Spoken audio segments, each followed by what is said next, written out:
ओ धवलेश्वराय वालालिंगाय नमो नमः। दीपं ज्योति परं ब्रह्म दीपं ज्योति जनार्दनः दीपहरतु मे पापो पूजा दीप नमस्तुते। धवलेश्वराय वालालिंग महाप्रभु संसार सुखी रखंतु। आज कार्तिक मासर शुभ मंगलवार रे समस्त श्रद्धालु भक्त मानकर मंगल करंतु। समस्त श्रद्धालु भक्त मानक आश्रीपद करंतु। मनस्कामना पूर्ण करंतु। कर्म क्षेत्र उन्नति करंतु।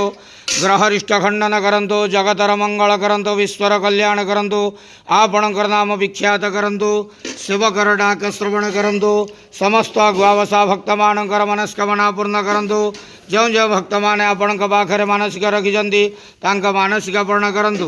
बाबा धवलेश्वराय वालालिंगाय नमः। संसार सुखी रखंतु आनंद गेवार। हरि बोलो। आज कार्तिक मासर शुभ मंगलवार रे समस्त श्रद्धालु भक्त मानकर मंगल करंतु आनंद गेवार। हरि बोलो। बाबा धवलेश्वराय वालालिंगाय नमो नमः।